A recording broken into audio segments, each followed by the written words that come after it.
Hello friend, आइए अब एक नए टॉपिक पे चर्चा करते हैं। आज का जो हमारा ये टॉपिक है ये है उप्पल वंश। तो उप्पल वंश कहाँ पे शासन करता था? तो कश्मीर में। और इस वंश के बारे में जहाँ तक जानकारी की बात है तो इस वंश के बारे में हमको जानकारी कल्हड़ द्वारा रचित राजतरंगिणी से प्राप्त होती है। वैसे तो फिलहाल कश्मीर के इतिहास की बात की जाएगी तो कश्मीर के इतिहास के बारे में जानकारी कल्हड़ रचित राजतरंगिणी से ही प्राप्त होती है। तो ये जानते रहिएगा कि जब भी अगर इनके कश्मीर के इतिहास की बात की जाएगी तो कल्हड़ द्वारा रचित राजतरंगिणी से ही उनके बारे में जानकारी प्राप्त होती है। तो उप्पल वंश के जहाँ तक संस्थापक की बात है, इस वंश का संस्थापक शासक कौन था? तो उप्पल वंश का जो संस्थापक शासक है उसका नाम है अवंती वर्मन। अवंती वर्मन इस वंश का संस्थापक शासक होता है। जहाँ तक इसके शासन टाइम की बात है, इसने कब से लेकर कब तक शासन किया, अगर इसकी बात की जाएगी तो इसके शासन का जो टाइम होगा वो 855 से लेके 883 ईस्वी सन तक है। ये बहुत ही लोककारी शासक होता है, बड़ा उदार प्रिय शासक होता है और इसने जो है सिंचाई के लिए उत्तम व्यवस्था करी और एक नगर की स्थापना करी जिसका नाम होता है अवंतीपुर। तो अवंतीपुर नामक एक नए नगर की भी इसने स्थापना कराई। कई मंदिर, सारे मंदिरों का इसने निर्माण कराया, कई सारे भवनों का निर्माण कराया इसने। और इसका एक मंत्री होता है, अवंती वर्मन का एक मंत्री होता है जिसका नाम होता है सुवे। तो सुवे ने सिंचाई के लिए नहरों का निर्माण कराया था। तो ये अगर कहा जाए कि नहरों का निर्माण किसने कराया था सिंचाई के लिए, तो सुवे, ये नाम जानते रहिएगा, ये क्वेश्चन एक बार आ चुका है। तो सुवे ने सिंचाई के लिए नहरों का निर्माण कराया था। जहाँ तक अवंती वर्मन के बाद के शासक की बात है तो अवंती वर्मन के बाद जो शासक होता है उसका नाम होता है शंकर वर्मन। कौन शासक होता है? तो अवंती वर्मन के बाद अगला जो शासक होता है उसका नाम होता है शंकर वर्मन। शंकर वर्मन के शासन की बात अगर की जाए तो इसके शासन का जो टाइम होगा वो हो जाएगा 885 से लेकर 902 ईस्वी। 885 से लेकर 902 ईस्वी तक शंकर वर्मन ने शासन किया था। और ये किसी गुर्जर शासक की इसने विजय की थी। हो न हो जिस गुर्जर शासक की बात की जा रही है हो सकता है कि वो गुर्जर शासक गुर्जर प्रतिहार वंश से संबंधित रहा होगा। उसी शासक को पराजित करके नहीं, उस शासक को पराजित करके इसने उनके ऊपर अधिकार किया होगा। ठीक है। शंकर वर्मन के बाद जो है ये, इसके बारे में ये कहा जाता है ये क्रूर और अत्याचारी शासक भी था। जनता पर ये भारी कर लगाया, इसीलिए जनता में धीरे धीरे अलोकप्रिय हो जाता है, जनता इससे नफरत करने लगती है। तो इसके बाद जो है अगला जो शासक होता है जिसका नाम होता है गोपाल वर्मन। क्या नाम होता है? तो गोपाल वर्मन। अगला शासक होता है गोपाल वर्मन। तो गोपाल वर्मन के जो शासन का टाइम है वो है 902 से लेके 904 ईस्वी तक। और ये एक निर्बल शासक होता है। ठीक है, एक निर्बल शासक होता है। तो गोपाल वर्मन के बारे में और विशेष जानकारी नहीं है। तो इसके बाद यशस्कर शासक होता है, इसने लगभग 948 ईस्वी तक शासन किया।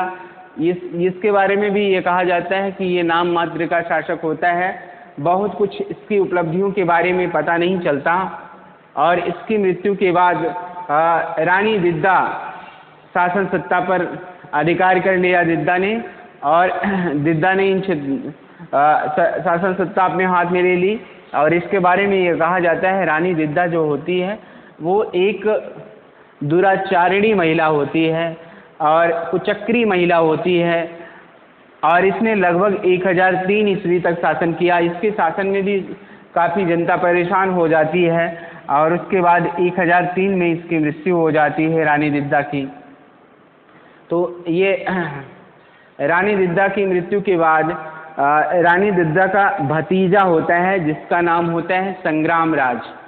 रानी दिद्दा का भतीजा होता है जिसका नाम होता है संग्राम राज। संग्राम राज ने ही एक नए राजवंश की स्थापना करी जिसका नाम होता है लोहार वंश। ठीक है, तो अभी हम अब यहाँ से जो भी इम्पोर्टेंट प्रश्न बनेंगे उनके बारे में थोड़ा सा चर्चा कर लिया जाए, फिर आगे बढ़ते हैं। तो आइए, सबसे पहला जो क्वेश्चन बनेगा,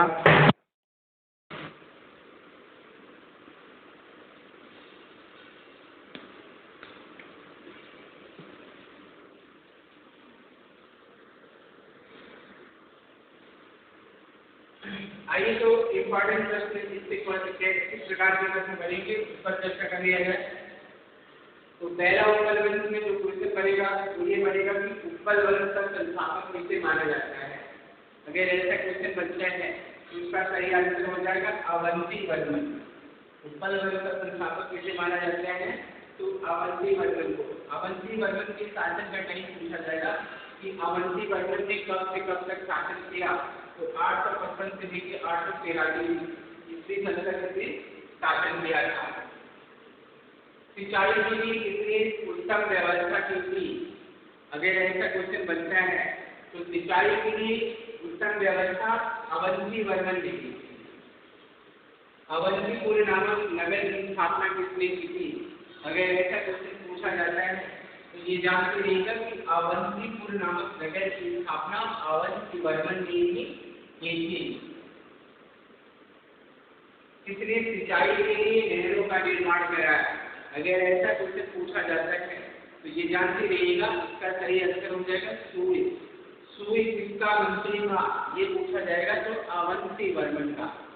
ठीक है, अब अगला ये कहा जाए कि अवंती वर्मन के बाद अगला शासक कौन हुआ। अगर ऐसा क्वेश्चन पूछा जाएगा तो हो जाएगा शंकर वर्मन।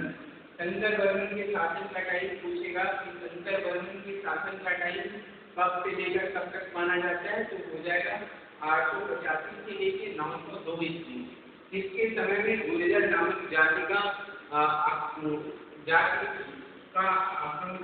से युद्ध हुआ। नहीं, ऐसे हो सकता है इसने गुर्जर नामक जाति की विजय की थी। अगर ऐसा भी क्वेश्चन पूछता है तो उसका आंसर हो जाएगा शंकर वर्मन। ठीक है, किसने जनता पर भारी कर लगाया। अगर ये क्वेश्चन पूछा जाए तो भी हो जाएगा शंकर वर्मन। रानी विद्या इस वंश से संबंधित थी। रानी विद्या इस वंश से संबंधित थी। अगर ऐसा क्वेश्चन पूछा जाएगा तो हो जाएगा उत्पल वंश। ठीक है, ये मेरी इंपॉर्टेंट प्रश्न है इस चैप्टर का कि रानी विद्या के ये क्वेश्चन आया हुआ है इस वंश से संबंधित थी। रानी विद्या ने किसे अपना उत्तराधिकारी नियुक्त किया तो अपने भतीजे संग्राम। ये जानते रहिएगा। ठीक है, रानी विद्या की मृत्यु कब होती है ये क्वेश्चन पूछा जाएगा तो 1003 में रानी विद्या की मृत्यु होती है। क्लियर हो गया। अब इससे ऊपर वंश से संबंधित ये सारे क्वेश्चन आएंगे। इस क्वेश्चन को आप थोड़ा सा प्रैक्टिस कर लीजिएगा। अब आगे बढ़ते हैं, लोहार वंश में चलते हैं। अगला वंश है लोहार वंश। जहाँ तक लोहार वंश की बात है तो लोहार वंश का संस्थापक किसे माना जाता है। अगर ऐसा क्वेश्चन आता है तो ये जानते रहिएगा कि लोहार वंश का संस्थापक संग्राम राज को माना जाता है। ठीक है, संग्राम राज को माना जाता है। और ये कहा जाता है कि संग्राम राज का जो मंत्री होता है उसका नाम था तुंग। और इसने तुंग को अपना मंत्री नियुक्त किया था। तुंग के बारे में ये कहा जाता है कि तुंग जो था ये एक भैंस चराने वाली जाति से संबंधित था। और रानी उत्पल वंश की जो रानी विद्या थी तुंग से इसका प्रेम हो जाता है। तो तुंग को इसने रानी विद्या ने क्या किया कि इसे सेनापति नियुक्त कर दिया। और पहले संदेश महंत नियुक्त करती है, फिर उसके बाद धीरे धीरे अपने प्रभाव में इसने वृद्धि करी। उसके बाद सेनापति बन जाता है, सेना की टुकड़ी की देखभाल करने लगता है। तो संग्राम राज के समय में ही भटिंडा का शासक होता है जिसका नाम होता है त्रिलोचन पाल। तो त्रिलोचन पाल ने महमूद गजनवी के खिलाफ में सहायता के लिए महमूद गजनवी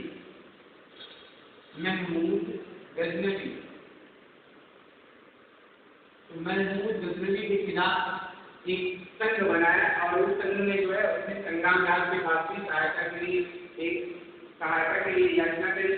तो संग्राम राज ने अपने मंत्री तुंग के नेतृत्व में सेना की एक टुकड़ी बठिंडा के शासक त्रिलोचन पाल सहायता के लिए भेजी।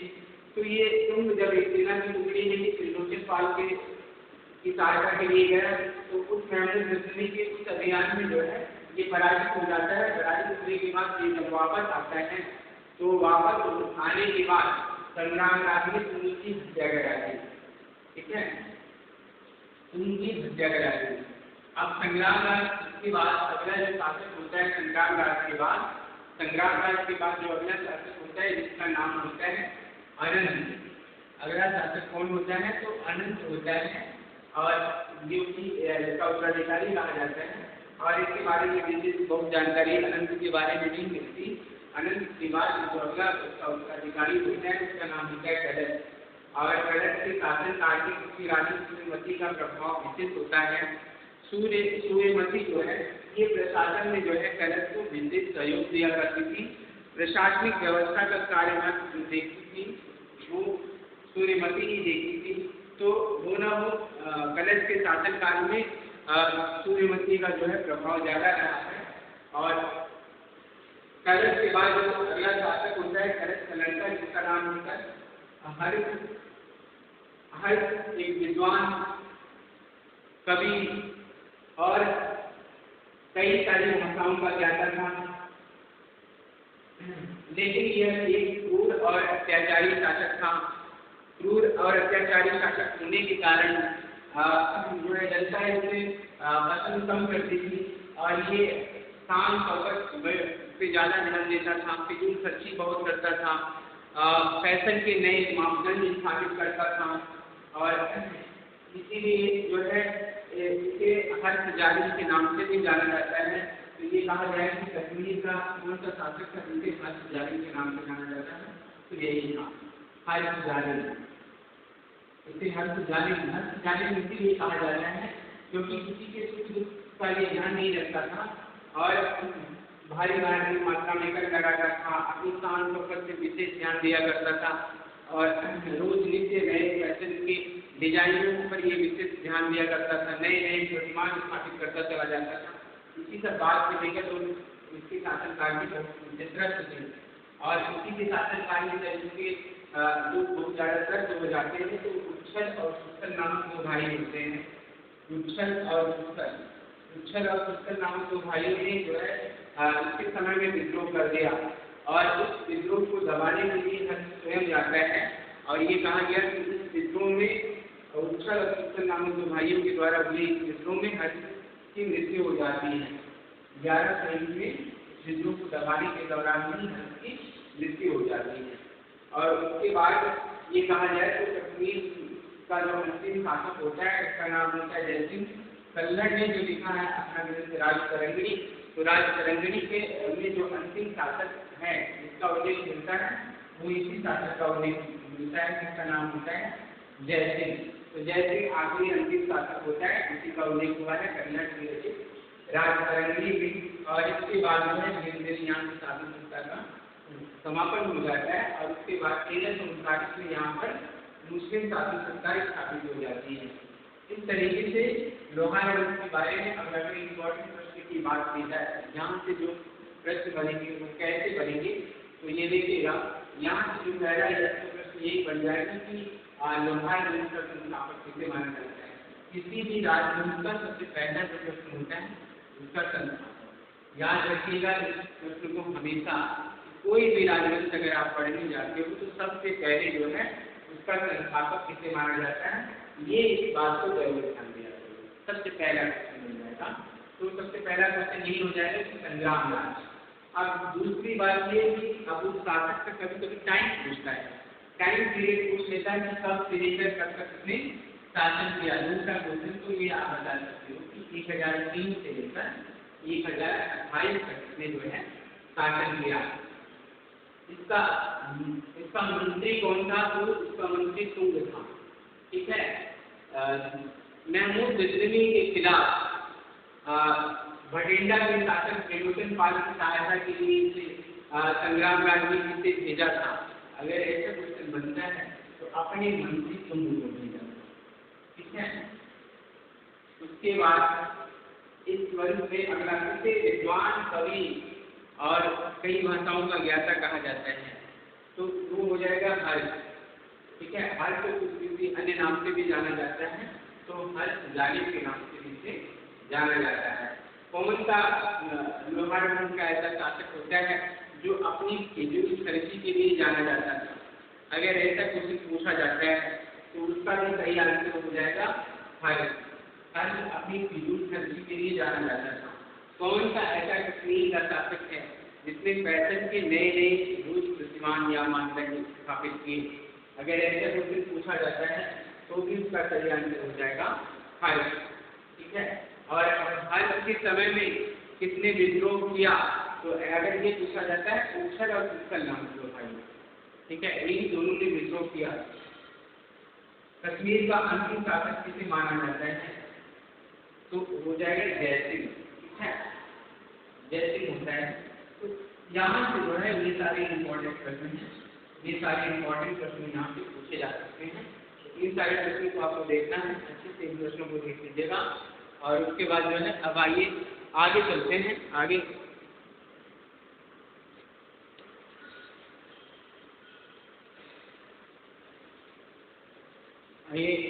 अब आगे देखते हैं। अगला जो टॉपिक है उसका नाम है पालवंश। पालवंश की बात अगर करें तो पालवंश जो है ये बंगाल में शासकों ने अपना स्थापित किया। तो इससे पहले हम देखते हैं कि हर्ष के समय में जो बंगाल के क्षेत्रों के जो शासक है जिसका नाम होता है गौड़ नरेश किसान। कौन होता है, तो गौड़ नरेश किसान। गौड़ नरेश किसान होता है जिसने पहले बंगाल के क्षेत्रों में जिसने शासन किया।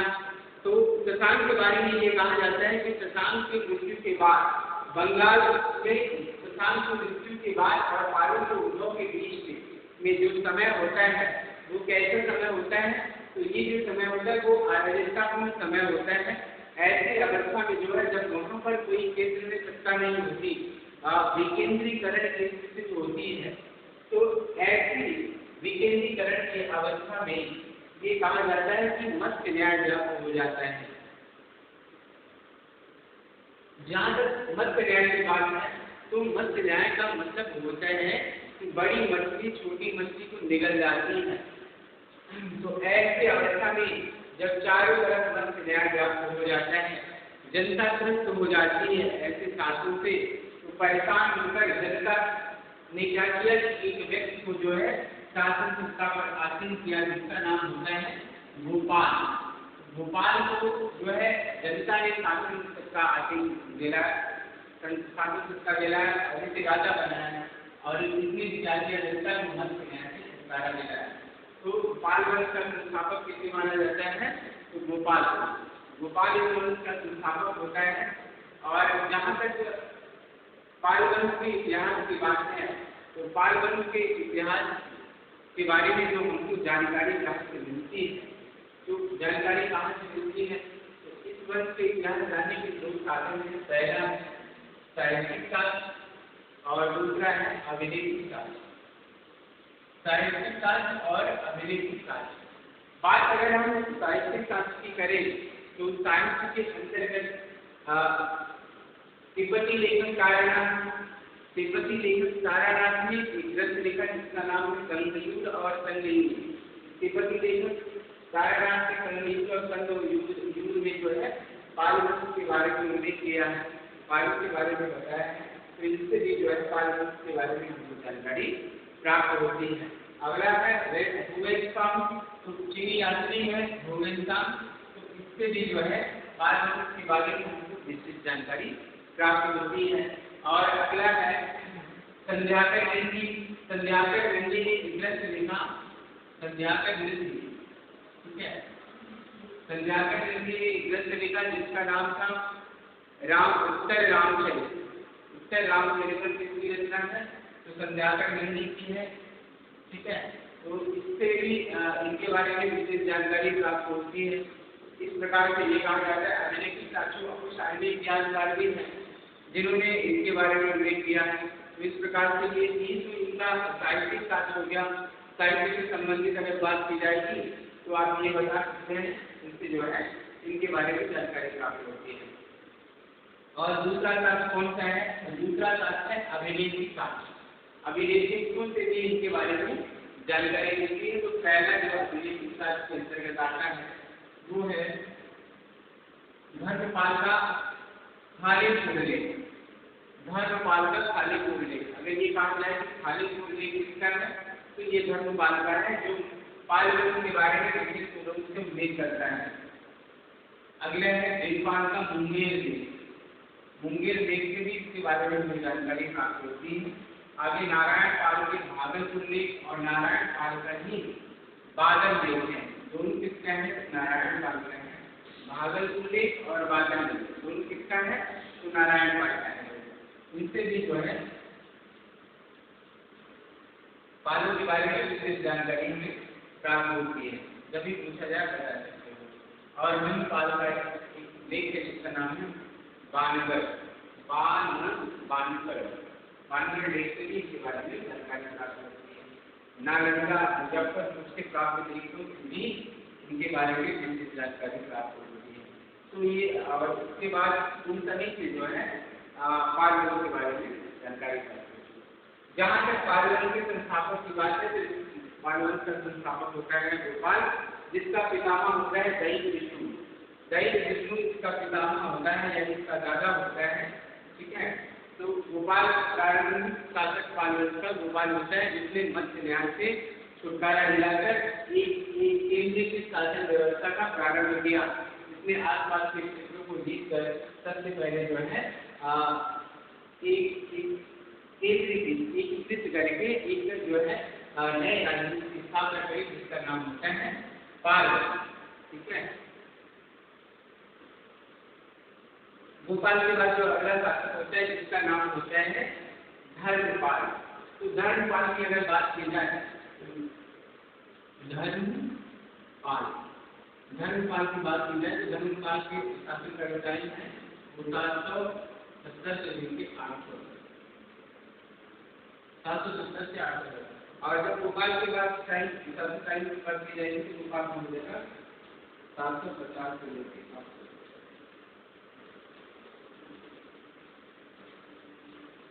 750 से 770। ठीक है, ये इसका टाइम है। और धर्मपाल का जो टाइम है वो 770 से लेकर 800 तक, ये इसका टाइम है धर्मपाल का। और इसकी उपाधि धर्मपाल की उपाधि परम सौगात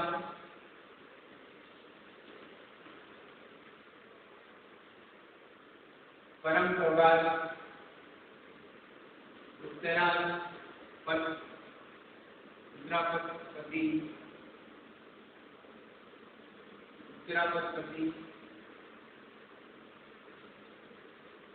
परम भट्टारक महाराजा विराज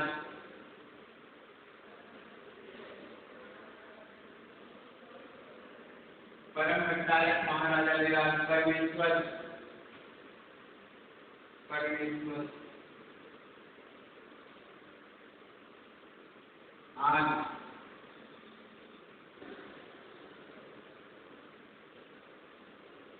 आज जैसी सम्मानपूर्वक उपाधियां ग्रहण की थी। तो परम सौगात की उपाधि से भारतीय उत्तरापति सुल्तान ने अपने ग्रंथ अवंती सुंदरी में इसको उत्तराखंड स्वामी कहा है। और परम भट्टारक महाराजा विराज परमेश्वर आज जैसी सम्मानपूर्वक उपाधियों से पता चलता है कि ये पाल वंश का एक शक्तिशाली राजा होता है। तो इसने पाल वंश को जो है एक शक्तिशाली सम्राट के रूप में स्थापित कर दिया। और ये कहा जाता है कि धर्मपाल के दरबार में ही हरिभद्र नाम बहुत भिक्षु निवास करता था। हरिभद्र बौद्ध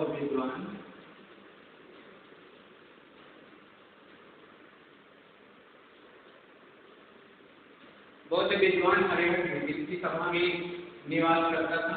तो बौद्ध विद्वान हरिभद्र जो है धर्मपाल की सभा में निवास करता था। तो धर्मपाल का जो है जब ये शासन सत्ता पर आसीन हुआ तो उसी समय जो है जब ये बंगाल मारवा आसपास के क्षेत्रों में ये शासन करता है और इसी दौरान जो है जब पाल वंश की सत्ता का धीरे धीरे विस्तार होना प्रारंभ होता है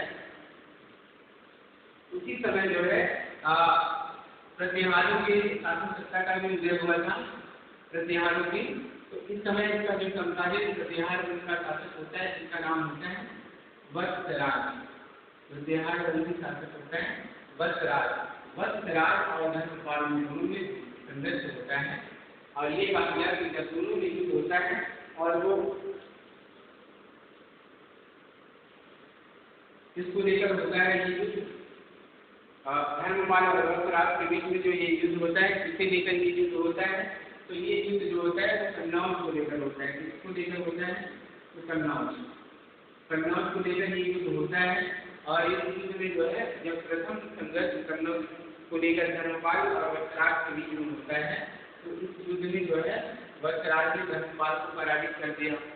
वत्सराज ने धर्मपाल को पराजित कर दिया लेकिन जो है इसी समय जो है दक्षिण भारत का एक शासक होता है जिसका नाम होता है ध्रुवधारा।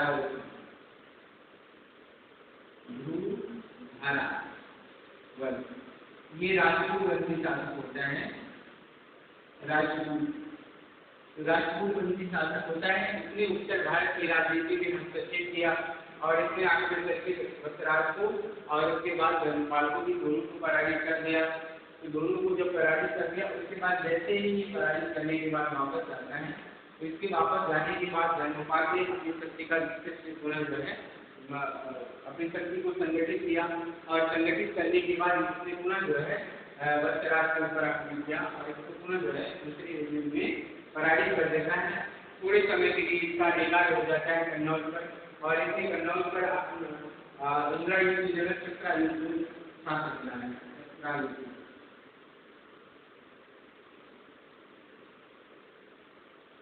चक्रा युद्ध जो आयुर्वंशी शासक होते हैं पारिवारिक उन्हीं को शासक बनाया जाता है।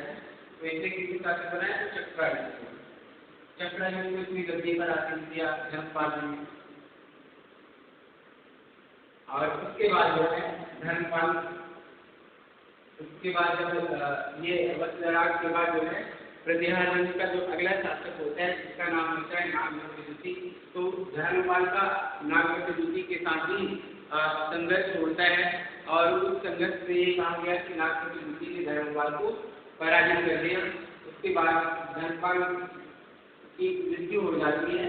तो 810 ईस्वी तक इसने शासन किया। 770 से लेकर 810 ईस्वी तक इसने शासन किया और ये अपने वंश का एक शक्तिशाली शासक होता है जिसने अपने पिता के द्वारा साम्राज्य को एक विशाल क्षेत्र में स्थापित किया और वो नवल के प्रतिहारों को भी अपना दोहा मनवाया और दक्षिण भारत के शासक भी जो है धर्मपाल का युद्ध दक्षिण भारत के शासकों से भी हुआ।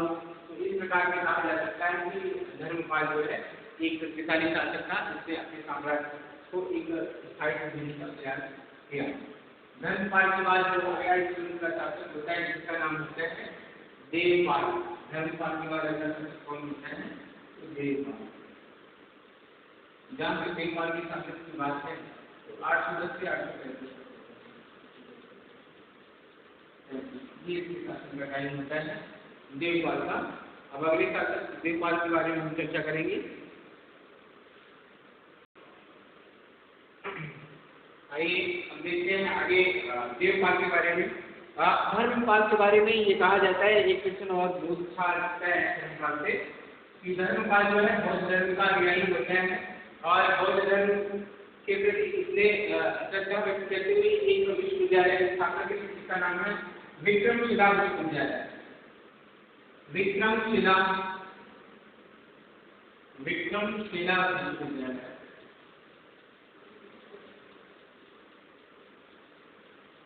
विक्रमशिला विहार विक्रमशिला विहार वारंगली विहार वारंगली विहार सोमपुरी विहार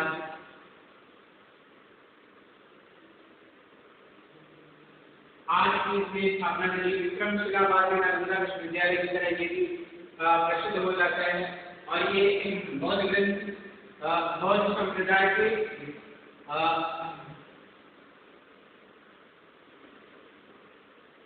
हीनयान से संबंधित होते हैं। हीनयान बौद्ध संप्रदाय के हीनयान से संबंधित था। तो ये जान के लिए विक्रमशिला विराट की स्थापना किसने की थी या विक्रमशिला विश्वविद्यालय की स्थापना किसने करी, तो ये आप बता सकते हो कि धर्मपाल ने की।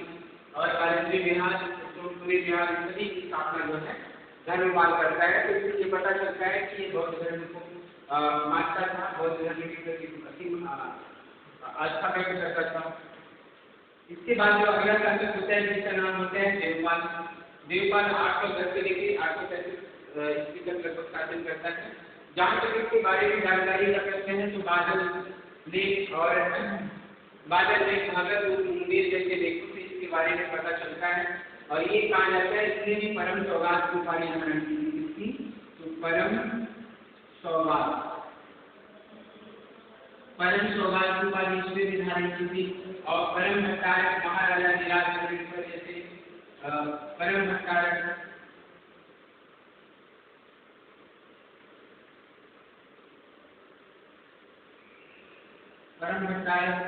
परमेश्वर महाराजा निराज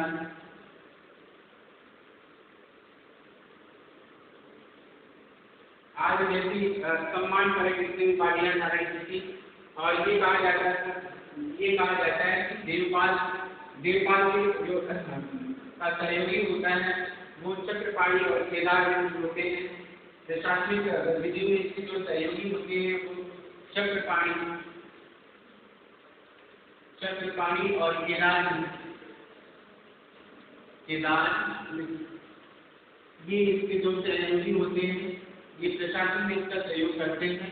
और युद्ध विजय में इसका जो सहयोगी होता है तो ये इसका सचेता वही होता है पाल।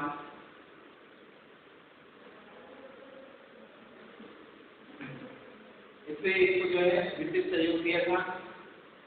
तो ये कहा जाता है इसका भी देवपाल का भी प्रतिहारों के साथ जो होता है। इसके समय में जो प्रतिहार बनते शासक होता है देवपाल के समय में, तो देवपाल के समय में जो प्रतिहार बनते शासक होता है तो एक निर्बल शासक होता है जिसका नाम होता है रामभद्र।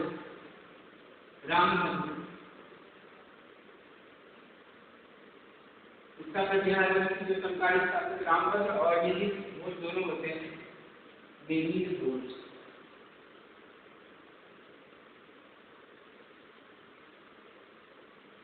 इसमें प्रतिहार शासक रामभद्र और यही घोष दोनों को पराजित किया था। तो जिससे ये पता चलता है कि ये अपने वंश का एक शक्तिशाली शासक होता है। और अपने वंश का ये कहें सबसे अधिक शक्तिशाली कौन पाल वंश का था। तो ये कह सकते हैं कि पाल वंश का सबसे जो शक्तिशाली राजा होता है उसका नाम है देवपाल। तो देवपाल अपने वंश का एक शक्तिशाली राजा होता है। इसने वीर घोष और रामभद्र जैसे शासकों को पराजित किया था। और ये बौद्ध धर्म का मतलब यही होता है बौद्ध धर्म को मानता था, बौद्ध धर्म के प्रति असीम इसकी श्रद्धा थी। और इसमें जावा के शैलेंद्रवंशी शासक की कहने पर इसने जो है जावा के शैलेंद्रवंशी शासक की कहने पर इसने नालंदा को जो है 5 गांव दान में दिए थे। तो ये जान के नहीं है, यदि कभी पूछा जाए तो बता सकते हैं। तो ये इसके बाद जो है देवपाल के बाद जो अगला शासक होता है इस वंश का जो है वो होता है विग्रहपाल। देवपाल के बाद अगला शासक होता है विग्रहपाल। विग्रहपाल जो है एक निर्बल शासक होता है। एक निर्बल शासक विग्रहपाल होता है। और विग्रहपाल के बाद इसके बारे में विस्तृत जानकारी प्राप्त नहीं होती। विग्रहपाल के बाद जो अगला शासक होता है वो होता है नारायणपाल। ये भी शक्तिशाली शासक नहीं होता, ये भी एक प्रकार से निर्बल शासक होता है। इसके बारे में विशेष हमको जानकारी नहीं प्राप्त होगी। और ये कहा जाए कि पुनः जो है पाल वंश की सत्ता को पुनः जो है दोबारा स्थापित करने का श्रेय अगर किसी को दिया जाता है तो वो है महिपाल। ये कहा जाता है ये पाल वंश का द्वितीय संस्थापक इसको कहा जाता है। द्वितीय संस्थापक अगर कहें कि पाल वंश का किसे कहा जाता है तो ये महिपाल को कहा जाता है। इससे पुनः जो महिपाल ने पाल वंश की कोई प्रतिष्ठा को इससे पुनः जो है दोबारा वापस लाया और पाल वंश को पुनः जो है एक विशाल क्षेत्र में जो है स्थापित कर दिया।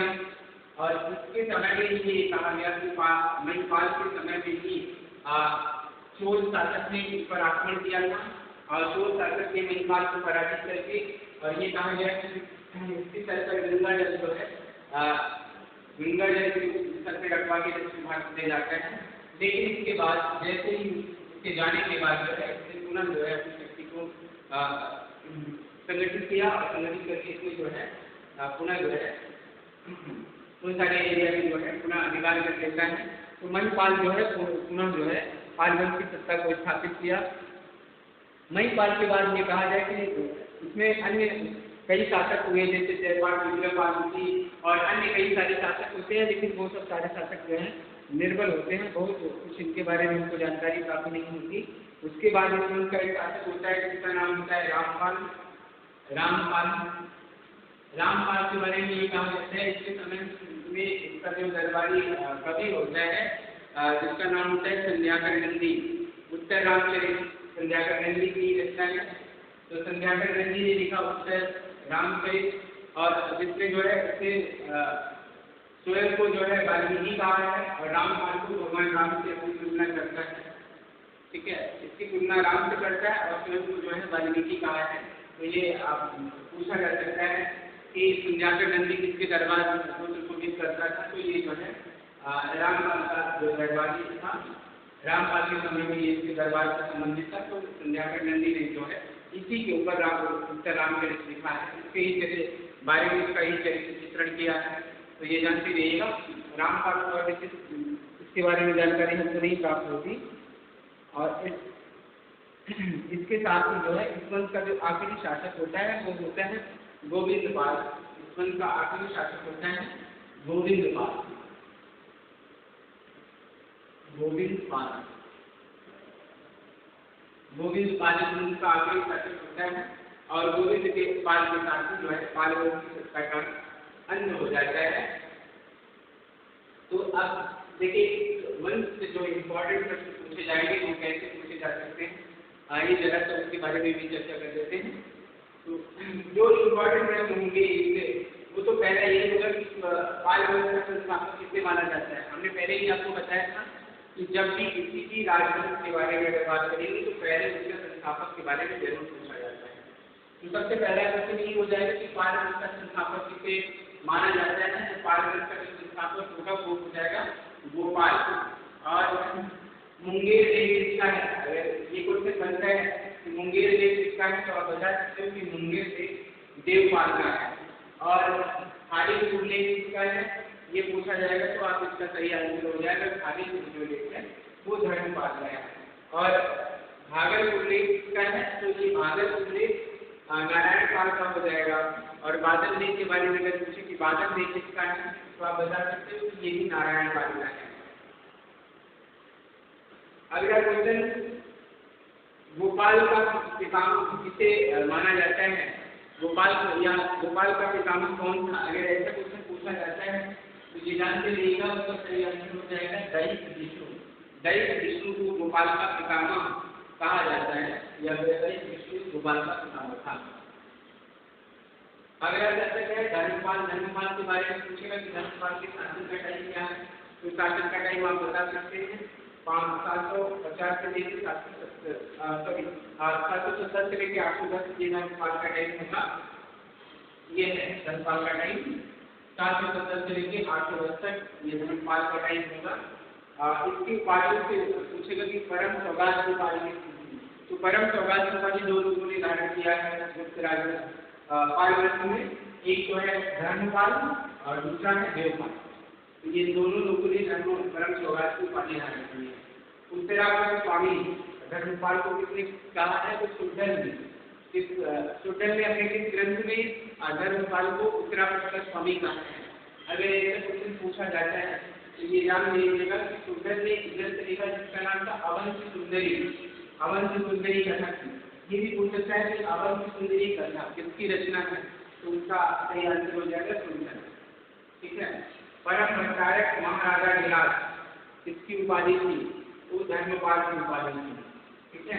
धर्मपाल का किस प्रतिहारवंशी शासक के साथ युद्ध हुआ था, तो अगर ऐसा क्वेश्चन पूछा जाता है तो हो जाएगा वत्सराज। पाल वंश का कौन सा शासक होता है जिसने त्रिपुरात्मक संघर्ष में भाग लिया है, अगर ऐसा क्वेश्चन पूछा है तो इसका सही आंसर हो जाएगा धर्मपाल। धर्मपाल की पाल वंश का ऐसा प्रथम शासक होता है जिसने त्रिपुरात्मक तीन राजवंशों के बीच में हुई युद्ध से पाल वंश की तरफ से भाग लिया है। हरिवंश की सभा में निवास करता था, तो हरिवंश जो है ये धर्मपाल की सभा में निवास करता था। ठीक है। अगला क्वेश्चन की विक्रमशिला विश्वविद्यालय की स्थापना किसने की थी, या विक्रमशिला विहार की स्थापना किसने की थी, तो हो जाएगा धर्मपाल। वाराणसी विहार या तुंगपुरी विहार की स्थापना किसने की, तो भी हो जाएगा धर्मपाल। इसीलिए जो है वाराणसी विहार और तुंगपुरी विहार की भी स्थापना की थी। अगला क्वेश्चन की पाल वंश का सबसे शक्तिशाली शासक किसे माना जाता है, अगर ये पूछा जाए कि पाल वंश का सबसे शक्तिशाली शासक किसे माना जाता है, तो आप ये बता सकते हो कि पाल वंश का सबसे शक्तिशाली जो शासक होता है वो होता है देवपाल।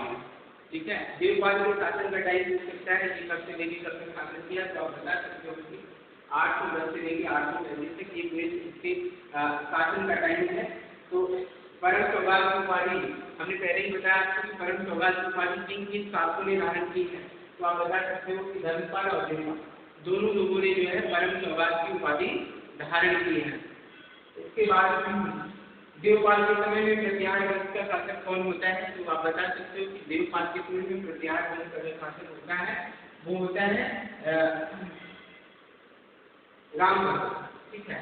तो ये आप बता सकते हो निर्बल शासक होता है और इसलिए भी परम भट्टारक महाराजा के राजवंशी उपाधियां धारण की थी। पाल वंश का द्वितीय संस्थापक किसे कहा जाता है, अगर ऐसा क्वेश्चन पूछता है तो पाल वंश का द्वितीय संस्थापक हो जाता है महिपाल। महिपाल को पाल वंश का द्वितीय संस्थापक माना जाता है। सात बहु अभिलेख किसका है, अगर ऐसा क्वेश्चन पूछा जाता है तो ये जानते रहिएगा कि सात बहु जो अभिलेख है वो है महिपाल का, सात बहु अभिलेख।